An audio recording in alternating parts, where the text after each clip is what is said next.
کہ ایک گھوڑے پر بیٹھا ہوا تنہا آدمی 120 کو کیسے مار سکتا ہے. میں نے بہت سوچا تو پتا چلا کہ رب تعالیٰ کی جب حمایت حاصل ہو جائے تو 120 کیا 1000 بھی آئے تو وہ کاغذی شیر ہیں, بلبلے کی طرح اڑ ہی سکتے ہیں.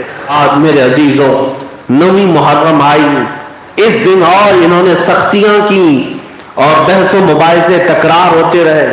22,000 کا لشکر جرار جمع ہو گیا 82 لوگوں کے مقابل میں. اور اس کے بعد 9 محرم جب گزر گئی, 10ویں کی رات آئی تو امام حسین نے اپنے قافلے والوں کو اپنے خیمے میں جمع کیا اور سب کے سامنے رات کو ایک خطبہ دیا. کہا کہ اے میرے عزیزوں جانثاروں, یہ صرف اور صرف میرے خون کے پیاسے ہیں. میں نے ان کے ساتھ بہت ساری باتیں کی, بہت سارے ان کو باتیں سمجھانے کی کوشش کی, لیکن ان میں سے ان کو کوئی بات پسند نہیں ہے. مجھے یہ لگتا ہے کہ یہ صرف میرے خون کے پیاسے ہیں, لہذا تم میں سے جو میرے ساتھی ہیں وہ اٹھ جائیں. جو قافلے میں جگہ جگہ سے شریک ہو گئے تھے, آوان و انصار سے کہا کہ تم میں سے ایک آدمی اٹھ جائے اور میرے خاندان والوں میں سے ایک آدمی اٹھ جائے, اہل بیت دونوں ایک دوسرے کا ہاتھ پکڑیں اور مختلف علاقوں میں چلے جائیں. کسی کو پتہ نہیں چلے گا, کوئی مکہ میں چلے جائے, کوئی مدینے میں چلے جائے, کوئی دمشق میں, کوئی بصرہ میں, اپنی اپنی زندگیاں خوشیوں سے گزارے اور مجھے اس میدان میں تنہا چھوڑ دے, میں اپنا معاملہ خود نپٹ لوں گا. یہ مولا حسین کی دریا دلی تھی. آپ کے خطبے کے بعد آپ کے انصار, آپ کے آوان, آپ کے صحابہ, آپ کے ساتھی جو تھے وہ کھڑے ہو گئے. کہا واللہ حسین, اگر ایسا ہو گیا کہ ہم کربلا کے باہر ایک قدم بھی رکھیں تو قیامت تک آنے والی نسل ہم پر لعنتوں کی پھٹکار برسائیں گی, ہم ہرگز یہ نہ کر سکیں گے. مولا حسین آپ کو ہم یہ عہد دیتے ہیں کہ جب تک آپ کی یہ انصار زندہ ہیں, آپ تو بڑی دور کی بات ہے, آپ کے خاندان کا ایک شہزادہ بھی میدان جنگ میں ہم اترنے نہیں دیں گے. اور ان انصار نے, ان ساتھیوں نے اس بات کو پکا کر کے بھی دکھایا.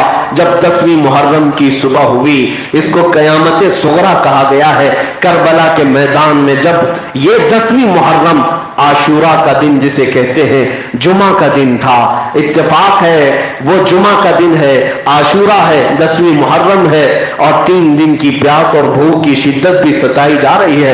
رات بھر مولا حسین نے عبادت میں گزارا ہے اور صبح اٹھ کر کے جب آپ کھڑے ہوئے ہیں تو باہر خیمے کے دیکھا کہ وہاں صفیں لگی ہوئی ہیں, پرچم لہرا رہے ہیں اور یزیدی سپہ سالار اپنے سپاہیوں کو تربیت دے رہے ہیں کہ تیر کس طرف سے چلائے جائیں, کس طرف سے لڑائیاں ہوں گی, کس طرف سے نیزے مارے جائیں گے, تلواریں چلائی جائیں گی. امام حسین نے دیکھا اور اس کے بعد کہا اب تو یہ آخری مقام تک پہنچ چکے ہیں, یعنی اب جنگ ہی کرنا چاہتے ہیں. امام حسین پھر سے اپنے گھر والوں کو 10ویں محرم کو جمع کرتے ہیں, پھر کہتے ہیں تم اگر چاہو تو ابھی اپنا راستہ بدل لو, تم چلے جاؤ, میں ان کے ساتھ نپٹ لوں گا. لیکن ایک بھی ساتھی آپ کی طرف سے جانے کو تیار نہیں ہوا. پھر یہ صبح کے بعد ہی سے معاملہ شروع ہوئے. عمرو بن سعد جو صحابی کا بیٹا ہے, عبید اللہ ابن زیاد کی طرف سے 4000 کا لشکر لے کر جو آیا تھا, پہلا تیر خیمہ حسین کی طرف چلاتا ہے اور جنگ کا اعلان کرتا ہے. کہتا ہے تم میں سے اگر کوئی پہلوان ہو تو آؤ, ہم اپنے پہلوانوں کو بھیجتے ہیں, یہ کے بعد دیگر مقابلہ ہوگا. اس کے اعلان کے بعد لوگوں میں یہ بات بھی پتہ چل گئی کہ خیمہ حسین کی طرف آنے والا پہلا تیر عمرو بن سعد کی طرف سے تھا. مسلمانوں میں جنگ چھیڑنے والا مسلمان ہی تھا. قتل کی ابتدا کرنے والے یزیدیوں کی طرف سے تھے. امام حسین کے ساتھی سب جمع ہو گئے. سب سے پہلے جو میدان میں اتر رہے تھے وہ حر بن یزید ہی تھے, جو مولا حسین کا راستہ روکے تھے. لیکن سب سے پہلے امام حسین کی بارگاہ میں آتے ہیں, کہتے ہیں مجھے آپ اجازت دیں, میں جاتا ہوں ان کے ساتھ مقابلہ کرنے کے لیے. حر بن یزید جو یزید کی فوج کی طرف سے آئے ہوئے تھے, لیکن اب مولا حسین کی طرف سے مجاہد اسلام بن کر لڑنے کے لیے نکلے.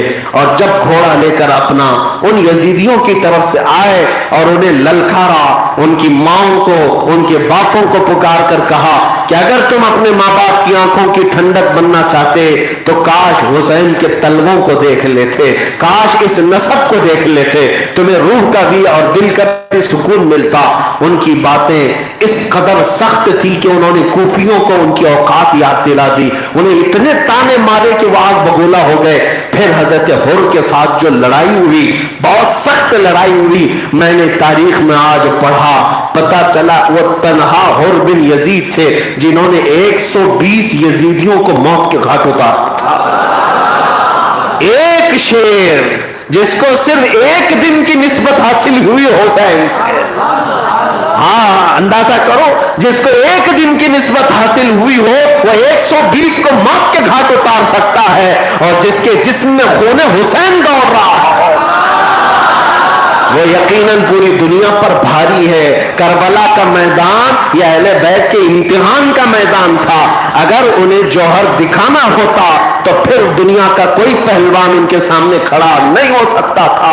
اس لیے کہ جن کے گھر میں 9 سال کی عمر میں حیدر کرار کو میرے آقا نے یہ دعا دی تھی کہ مولا اس کے بازوؤں میں طاقت عطا فرما, اس کی ٹانگوں کو مضبوط فرما.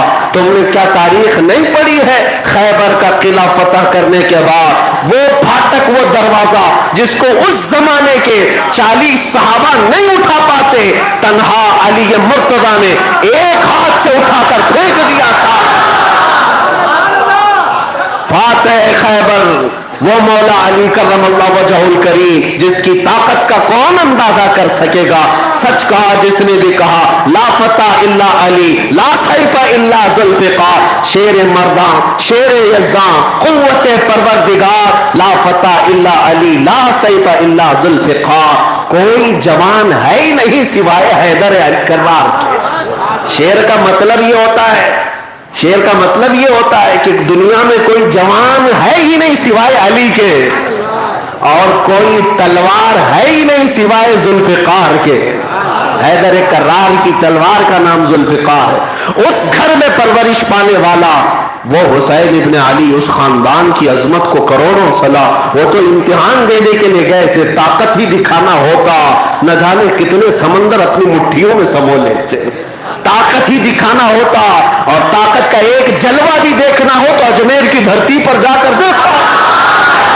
اسی حسین کا بیٹا کئی 100 سالوں بعد آ کر ان ظالم پاکھنڈیوں کو دکھایا تھا کہ جب حسین کا بیٹا 800 سال کے بعد اپنی مٹھی میں انا ساگر کو جمع کر سکتا ہے تو میرا بابا حسین پوری فرات کو کیوں نہیں جمع کر سکتا. یہ ان کے امتحان کی گھڑی تھی, کربلا ان کے امتحان کا وقت تھا, طاقت اور زور آزمائی کا نہیں. بہرحال میرے عزیز حر بن یزید کی اس جوان مردی کو دیکھ کر میں آج اش اش کرتا ہوں کہ ایک گھوڑے پر بیٹھا ہوا تنہا آدمی 120 کو کیسے مار سکتا ہے. میں نے بہت سوچا تو پتا چلا کہ رب تعالیٰ کی جب حمایت حاصل ہو جائے تو 120 کیا 1000 بھی آئے تو وہ کاغذی شیر ہیں, بلبلے کی طرح اڑ ہی سکتے ہیں, زیادہ کچھ نہیں ہوگا. اللہ کریم جس کی مدد کے لیے آئے. اور ہم نے ایسے کاغذ کے سانپ بھی بہت دیکھے, کاغذ کے شیر بھی بہت دیکھے. حیدر کرار کا شیر ہونا اور ہے, خاندان رسول کا شیر ہونا اور ہے, اور ڈرائنگ روم کا شیر ہونا اور ہے. میرے عزیزو, حر بن یزید لڑتے لڑتے جام شہادت نوش فرما گئے. زہیر بن قیم جو راستے میں امام حسین کے ساتھ آئے تھے وہ میدان میں آئے اور انہوں نے اپنی طاقت کے اعتبار سے بھرپور لڑائیاں کی اور جام شہادت نوش کیا. مسلم بن اوسجہ اسدی صحابی رسول ہیں. حضرت حبیب ابن مظاہر یہ آئے, یہ بھی کربلا میں شہید ہونے والے 5 صحابہ کا نام میں عرض کرتا ہوں. انس بن حارث رضی اللہ تعالی, یہ صحابی رسول ہیں, اور حضرت حبیب ابن مظاہر, حضرت مسلم بن اوسجہ اسدی رضی اللہ تعالیٰ عنہ, اور حضرت حانی بن عروہ جو امام مسلم کے ساتھ کوفہ میں قتل ہوئے تھے وہ بھی صحابی رسول تھے. اور 5ویں حضرت عبداللہ بن بختر حمیری رضی اللہ تعالیٰ عنہ. یہ 5 صحابہ ہیں جو مولا حسین کی رفاقت میں شہید ہوئے.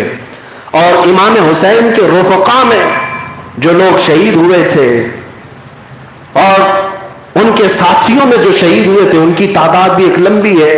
اس کے بعد میرے عزیزو جب سب ساتھیوں نے اپنی جان دے دی تو اب خاندان اہل بیت سے جو لوگ نکلے اس میں پہلے حضرت علی کے بیٹے یعنی امام حسین کے اور بھی بھائی میدان میں تھے.